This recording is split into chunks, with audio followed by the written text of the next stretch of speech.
Thanks for joining us Behind the Frontline, a podcast providing timeless solutions to everyday workforce and workplace challenges.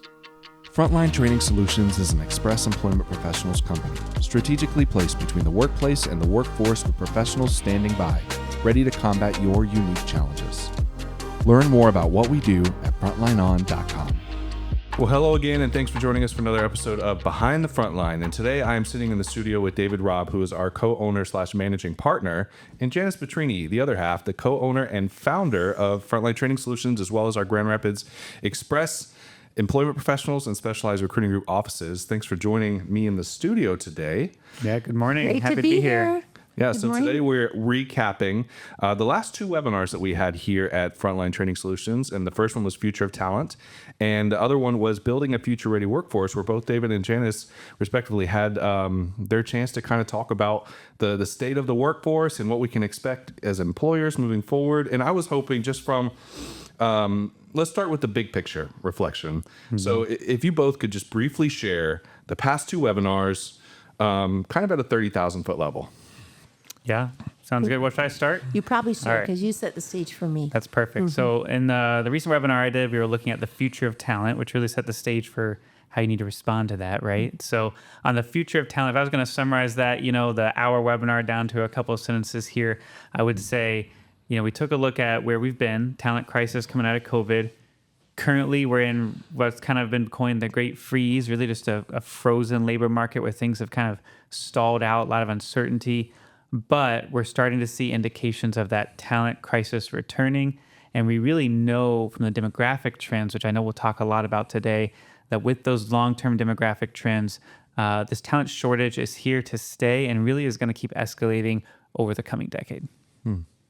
Thanks, David. So on the most recent webinar, we picked up on just knowing that the facts of our talent shortage, what are we doing about it, and what are some of the best practices from some of the companies that we shared about. And we certainly invited a workforce expert into the studio to really talk about that. But really, from a 30,000 foot standpoint, the necessities for every employer are to really look at their organization as a talent-first organization, which is a different mindset than maybe strategy first. But talent first, do we have in our infrastructure the ability to be able to upskill our employees to really account for those shortages? Do we have the ability to transfer the knowledge from our maybe retiring employees, from our employees that have been with us, and do we have a good succession plan for that in place, and do we have a strategy for that knowledge transfer and for that upskilling? So we talked a lot about that. There are definitely necessities. It's not sort of a wait and see anymore. It's that this has to happen every day within our organizations. Yeah, thank you both. It was a great webinar, both of them. And if you want to watch those, you can learn more at frontlineon.com. I will link them in the bio. But let's talk about some of the things that, from your perspective, what would you say is the biggest shift that you're seeing in the workforce right now? You talked about we're in coined the Great Freeze, which I think is pretty interesting. Yeah. What's the biggest shift you're seeing in the workforce right now, and how should employers be responding? Yeah, definitely. I would say from the numbers perspective, from the data, from the demographics, right now, really probably 2025, 2026 is the peak of baby boomers exiting the workforce. So we're actually right on the cusp where we're going to go to the point where more people are exiting the workforce than entering the workforce if you're not counting immigration. So if you're just looking at natural births and people entering the workforce and exiting, this year and next year is where we go from positive to negative. So we're actually at that turning point right now. So I would say that's the biggest shift that's really going to drive a lot of these talent challenges. There's a lot of other factors too, all sorts of challenges. But if we had to hone in on one that's going to be the biggest shift over the next 5 years, that's probably it. Yeah, I would agree. I think the numbers don't lie. I do think a big shift is maybe existing ways that we managed our organizations have to change. So we've seen this real collaboration between our HR leader, our CEO, and also even the CFO, that talent has to be just as important as financial issues, as managing an agile organization, as strategy on product development, that perhaps maybe talent wasn't, the workforce strategy wasn't at the top of the list for the CEO, but it has to be at the top of the list for strategy for them, because our people have the greatest value for our organization, and that has to be rising up to a CEO level along with their leadership and executive team to figure out how are we going to manage that. Just when you think about there's 620,000 skilled trades jobs open right now across the United States, and that will move to 2.1 million by 2030. So how are we going to manage that? And even in the words of Mike Rowe, for every 5 skilled trades people that are exiting, we only have 2 entering. So that's a numbers issue, but it's also a strategy, people first strategy that we have to solve within our organizations to make sure that we're sustainable. That's so interesting. I know you both are in deep conversations with employers often, and especially these CEOs. And what are some of the common concerns that they're expressing to you? I know we're talking to them about you got to focus on the talent, but what are some of the common concerns that they're expressing? Yeah, I think, we're in a constantly changing environment. It's so different when maybe in the past, we had some changes, but not monumental changes, regulatory nightmares, thinking about maneuvering, and we've really had to move to really agile organizations. Is how is it that we're going to manage AI, and we're going to manage this regulatory nightmare, and we're going to manage this talent shortage, and we're going to manage. So there's just so many things happening in the CEO's minds. And David and I actually just were in a roundtable with CEOs listening to their concerns, and their concerns a lot around talent, a lot about how to use be a more efficient, lean organization, and certainly AI comes into the mix, and a lot about training and development, in that the most important relationship that anyone has at work is with that direct supervisor. And so I think really getting to the heart of who are my leaders, what are their competencies, and how do we need to shape those leaders for this constantly changing environment that we're in. Wow. Yeah, and I'll just echo that. I think, if we look short term, the biggest challenge and the thing that's on CEO's mind is uncertainty. Right now, there's so much uncertainty in the market. It's really why we're in that talent freeze that I mentioned, tariffs, other regulatory issues, and just challenges. So that's like the short term view, but long term, like Janis was mentioning, talent, AI, training, development, those are the sorts of things on CEO's minds right now. Wow. So in having these conversations and preparing for these last 2 webinars, what was the most surprising thing you learned in preparing for the webinars? Oh, my goodness. That's good. I think the most surprising thing that I learned was everybody's in a different stage and phase. So some people, it's never too late to start, I want to say that, but some organizations haven't really mapped out their talent, haven't mapped out their succession planning, really haven't thought about how many people are going to be retiring, how am I going to transfer that knowledge, do I have a plan and strategy in place for that? And so everybody was in varying degrees of really acting that out. And so I think one thing that we came out of it was, don't worry, but you have to get started. And so I think that was one thing. I think just understanding what does knowledge transfer really look like for your organization. Have you started to identify what knowledge it is that you really want to transfer? And so it was just surprising that maybe some organizations were so way ahead, and then some were just starting. So, wow. Yeah, that's good.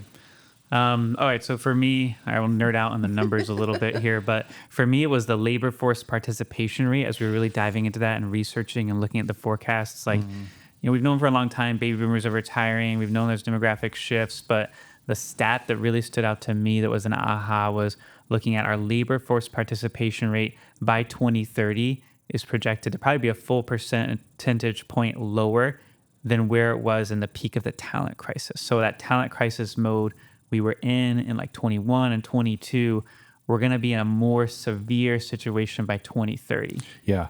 So that was eye-opening, because I think a lot of people in the current market, it's like, hey, we made it past that thing. That was because of COVID. The market's much more open. We've got more applications, so we don't have to worry about that anymore. But it was really eye-opening that it's not going to come overnight like it did with COVID, but over the next 5 years, we're going to get to a point of the talent shortage being worse than it was a couple years ago. So that was an eye-opening. So I am not a numbers guy. And for any of our listeners who are not, thank you for being in my boat. But maybe, we talk a lot about demographic shifts. We talk a lot about the labor force participation rate. Can you just explain why this is a concern? Yeah, definitely. So the labor force participation rate, in simple terms, is really the percentage of the total population that's actually working or that wants to work. So it does include people who are unemployed.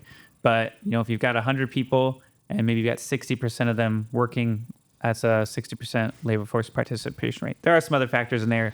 Are they old enough to work? Things like that. But for the most part, it's measuring the proportion of the population that's actually working. And why that's so important is because that other portion of the population that isn't working, they still have demands in the economy. They're still consuming services and goods. And so if you end up with an economy where a large portion is not contributing to the workforce, but they're still consuming, then you probably have a surplus in demand for jobs. So there's more demand for workers than there are available. So that's why that labor force participation rate is so important.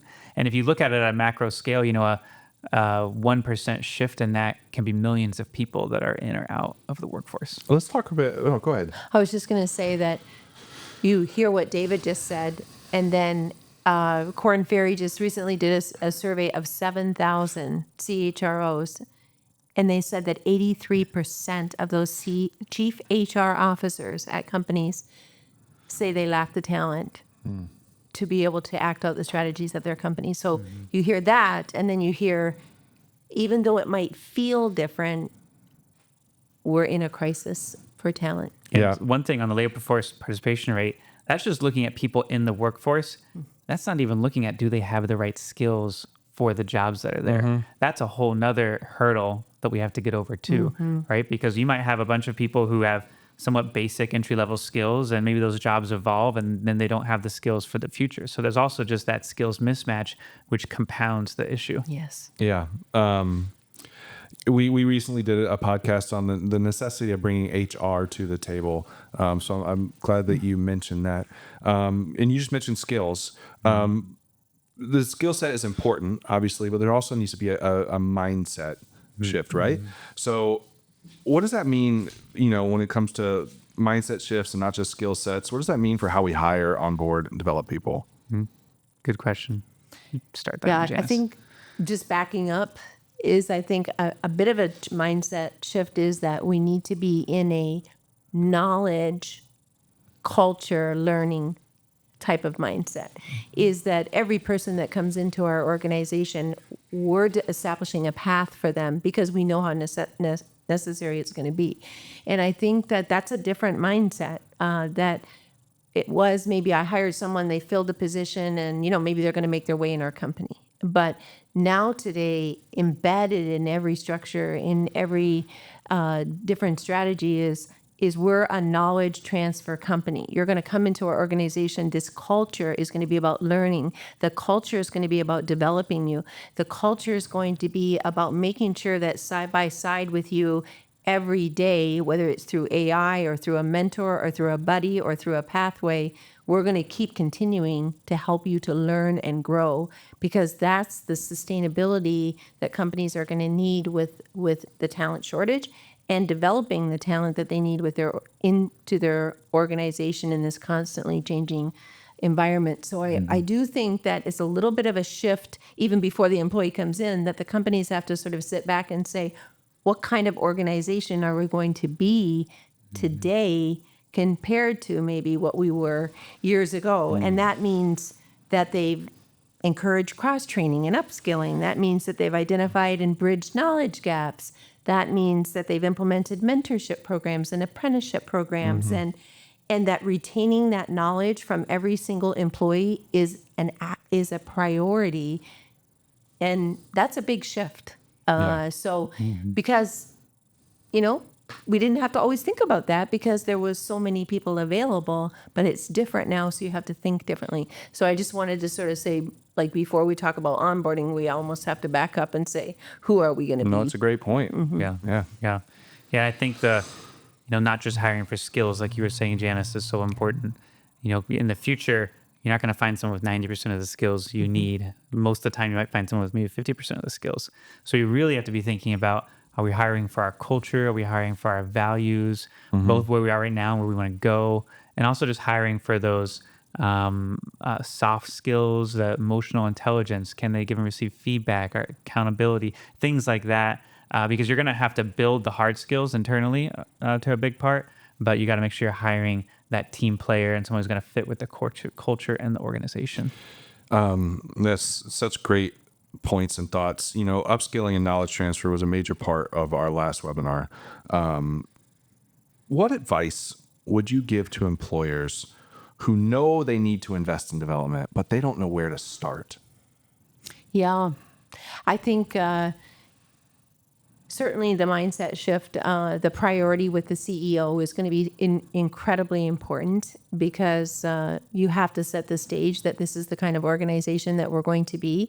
I think you have to identify, if you haven't yet, is some type of talent mapping to sort of see what's the condition of our current workforce. What percentage of people are retiring?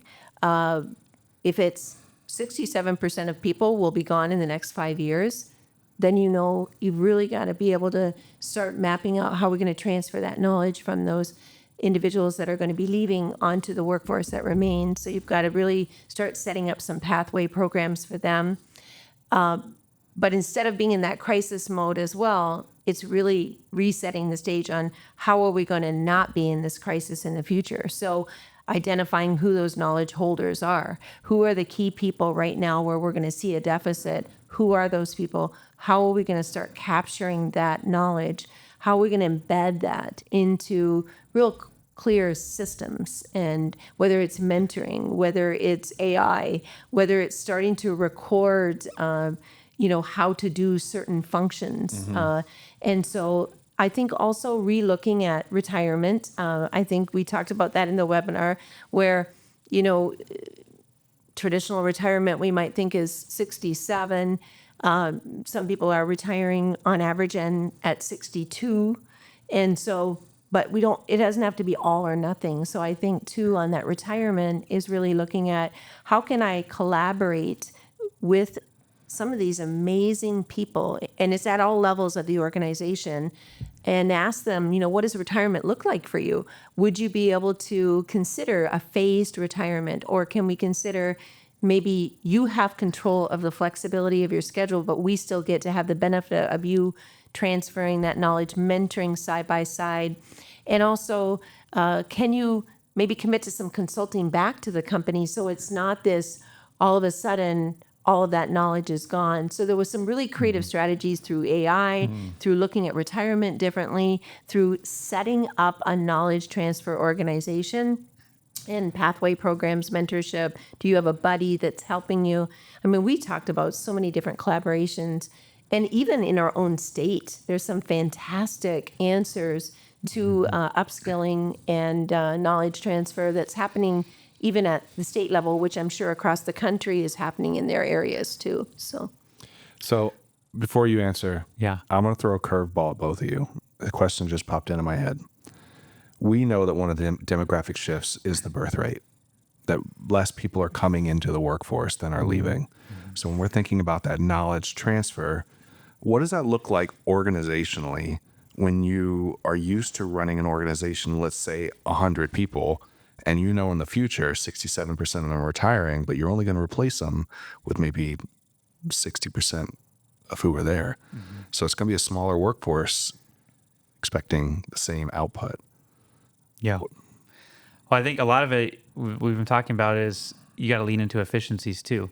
One is, yes, you've got to train people. Yes, you've got to have a good attraction strategy, but you also have to have that mindset of, okay, how can we do more with less? And not from a perspective of we want to save costs and lay people off, but just the future reality. How can we continue to be more efficient? Manufacturing, automation, all of that, it's been going on for a long time, continues to advance. And then AI, really, AI might be the thing that really maybe softens this talent crisis for us. Who knows? I think that's yet to be seen, but there's definitely a lot of benefits potentially from there that could also help with, we're going to have less people, but we still need to do the same amount of work. Right. Right. I cut you off before. Anything else you wanted to share on the previous question? Oh, you know what? I was just going to chime in on I don't want to lose sight of, yes, we got to be able to train people. Yes, we have to develop them, but you also have to have a good attraction strategy, because you got to get them interested in your company in the first place. You got to get them in the door in the first place. And that really goes back to what we're always talking about, which is being an employer of choice. And the training is a huge piece of that. If you get that figured out, that's a huge piece of being an employer of choice. But you also, as an organization, have to just look at that whole package. You know, what is our culture? What are our values? What's the experience like from applicant to, you know, exiting the organization all the way through? So if you really get that employer of choice and become that destination employer in your market or industry or niche, that's a huge differentiator, and will really help as the talent market gets tighter. Yeah. I think I agree, David, that certainly more than ever, we see employees that, 90% of them are going to make a decision on whether they're staying at a company based on that first day experience. And 50% of those same people are still deciding after 90 days if they're going to stay. And so companies have to understand that, they need to create a great environment for people to want to stay. And I think the questions that we see companies asking are, how does technology play into this? How does leadership play into this? Because that mindset has to go throughout the whole organization, not just from the top. It's got to layer down into that frontline supervisor, all the way to that team leader, that this new way of looking at things has to be throughout the organization. And I think also, how does training and development play into it? And it really is our culture and sort of our now. Really, do we think as an organization that knowledge should be people should be constantly developing their skills?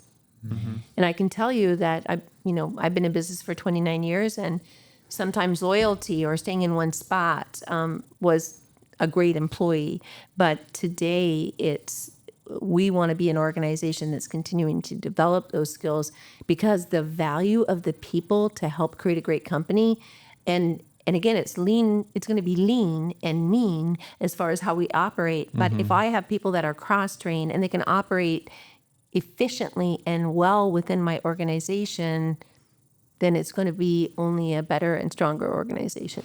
So I'm glad you guys are bringing up these points. I'm glad you brought up employer of choice. Oh. Let's say that you have an organization where they've invested in knowledge transfer and upskilling and leadership development and any other development that falls in line with that, and the employee decides to leave. What advice do you have to companies? I know we talk about being an employer of choice, but inevitably someone's going to go. Right. And all of that investment that you put in them. What advice do you have for companies? Well, I think it's a common question we hear, well, what if I train someone and they leave? What if I invest all that money and they leave?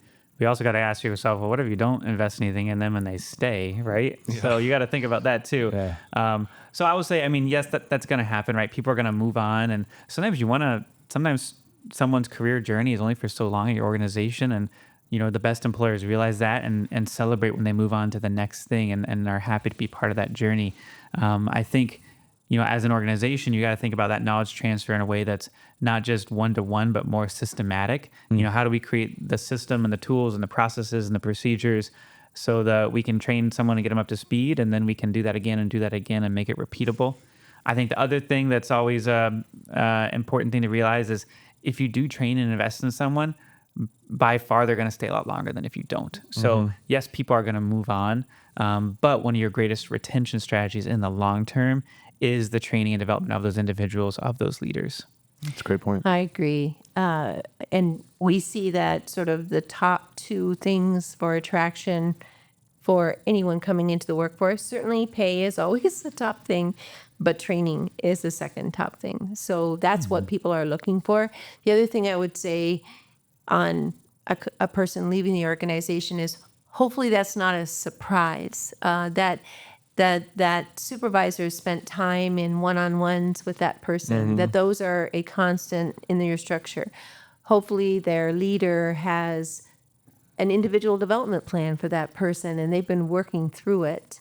hopefully that the employee has been able to have a relationship with their supervisor where they've been able to talk about what's next for them. And so oftentimes it shouldn't be a surprise so much. Stay interviews, Nic, we've done plenty of podcasts and webinars on that. Are we also, while that person is with us, doing all the right things with them? Because then, we might be celebrating that next step for them as opposed to being shocked that they're leaving. So we also encourage employees through Frontline and through all that we teach is making sure that you've got that good relationship and the good structure in place to be able to know what does the employee need and want, and how are they feeling on a scale of 1 to 5, with the organization. I mean, it's so important. And, if you're watching this currently, we do have a webinar coming up called The Cost of Bad Leadership, where we do dive into a little bit about the cost of turnover and what that looks like when you don't invest in your leaders and training and development. If you're watching this in the future, it's on our archive on the website. But let's say that I'm a business owner or I'm an HR leader and I'm listening to this podcast right now. What's one thing that I should start doing today to help build a more future-ready workforce? Well, I'll go back to what I mentioned a moment ago, and that would be really think about self-assessing your organization in terms of where are you on that journey to becoming an employer of choice. So that's, I think, the first step. From that, you might identify that training and development, that knowledge transfer is a weakness, or maybe you identify that we got to figure out some cultural and some value stuff first. But I think looking at, really self-assessing, where are we? One thing is you can't attack all these things at once, so you really got to prioritize. So self-assess, where are we on this journey of really becoming an employer of choice? Identify where you want to focus on from that self-assessment. Yeah. And I would say start with the talent mapping to sort of know what your current condition is. I would say start identifying who are the knowledge holders that are most critical right now in order to make sure that we transfer that knowledge. And then what does that transfer look like? And then I think setting some really clear objectives and goals, because we know that if we make a plan and keep to that plan, that could become a development plan for someone. So I think choosing effective transfer methods, it doesn't always, it could be I'm writing clear practices, I'm recording them, I'm using AI to help me. But what's the method that I'm going to capture that knowledge? And oftentimes organizations haven't really done that yet. And then creating a realistic timeline of when they want that to happen. And I think you have to allocate resources to this. It is a priority. So I think really talking at that executive team level that we need those resources. This is the condition of what we're looking at. This is the reality of what we're looking at. And so whether it's this, a human resource leader, or whether it's the CFO, or whether it's a small organization and it's, the leaders coming together, it has to be intentional. And then I think identifying and preparing the recipients that we're going to actually be doing this, because sometimes maybe I know baby boomers, they love to share, they love to mentor, they love to give back, but it's not, we're not an organization anymore that holds on to things. We're an organization that collaborates and shares our knowledge. So I guess that's what I would say. That's really great points. So I'm starting to land this plane. I got one final question for you guys. Perfect. You've both worked across changing economies, labor markets, technologies, looking ahead towards the next 10 years. So let's keep it shorter. The next 10 years. What's one principle that remains, or a prediction that remains timeless, even in all this change? And what's one thing that you hope turns out wrong? Well, I'll say what remains timeless is the importance of people. So I think every organization's greatest asset is their people. They might have a really good product, they might have a really good marketing strategy. By the end of the day, their people are their greatest asset. And I think that's been true since before there were tons of technology, and will remain true as we look at AI and automation. So I think that remains true. In terms of your other question, I don't know exactly. I think maybe some people are overestimating the AI component, and that, people aren't going to be needed anymore. I think I think that's probably, don't expect that to become true. I think it's going to help us be a lot more efficient, but people are still going to be needed for organizations to be successful. Yeah. Yeah, great point. Yeah, I would agree, David, that a talent first organization is the most important priority, and people are the biggest part of that. And they're our greatest appreciable asset as well. And especially if we're going to invest so much in them on learning and development and upskilling and knowledge transfer. So I think that's no matter how much automation comes into our organizations, it's the people that make the difference and definitely provide the most value. And I think companies are more and more realizing that that is our greatest value and putting things in place to make sure that that's protected and developed. What do I hope doesn't come true? Was that the question in the next 10 years? Yeah. Oh my goodness, Nic, I've been in business for a long time. And I think just in these ever-changing environments, we weathered a lot of storms over the years. I think unprecedented storm was COVID. And I think nobody could have ever predicted that hurricane, storm, and tornado all wrapped up into one.